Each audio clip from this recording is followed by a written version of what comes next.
Сега станаха кошмарите. И ние сме в паника.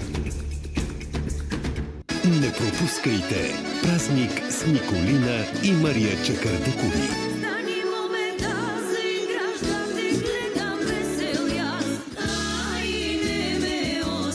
Празнувайте на 1 януари от 12:40. По-нова.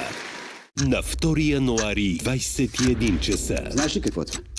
Възможност. Какво искаш? Включвай си друга. Има нещо в машината. Искам само пилето да полети. Какво ще направиш? Да се решили. Въоръжени са! Какво ти трябва? Ти защо искаш да ги избиеш? Добре, защото е толкова важно това пиле. Не му е тук място да може. В сърцето на машината.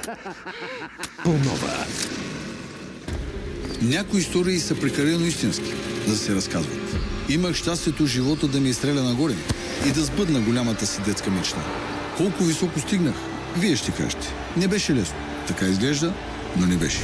Няма да е лесно и на този, който трябва да изиграе ролята на Христо Стоичков. Едни ще го харесат, други не. Трети ще го плюят, дори и да се справи добре. Така е при мен. Няма полутонове. Вече играеш. Стоичков. 11 януари, 20 часа, по-нова. В понеделник, когато черешката се връща на телевизионната трапеза, тя винаги върви с гарнитура. Онези, за които всички говорят. Чикаго, добър ден! Добър ден, мадам. Ще разбиваме досадните клишета. На шеф Манча специално искам да му кажа, че това ми е тъща. Я покажи първо бицепса, ако не даде хубава оценка. Покажи бицепса, стигнете. Така. Ако не даде хубава оценка, се разправя тук с тъща. Понеделник, 20 часа, по-нова.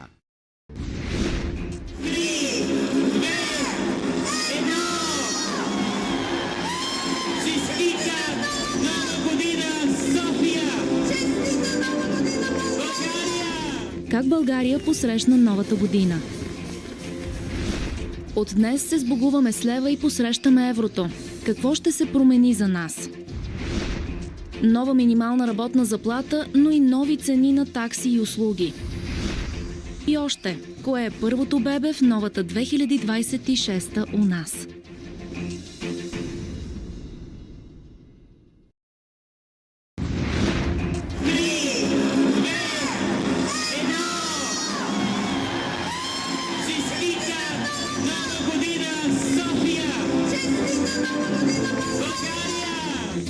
Как България посрещна новата година? От днес се сбогуваме с лева и посрещаме еврото.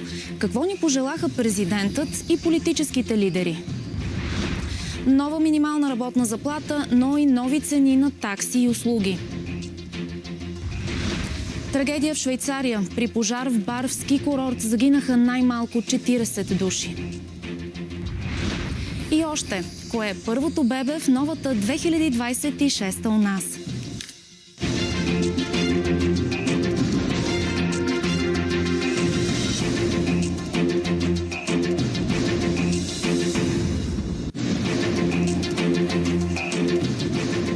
Честита нова година! Започват обедните новини на Нова. Аз съм Мина Илиева. България посрещна новата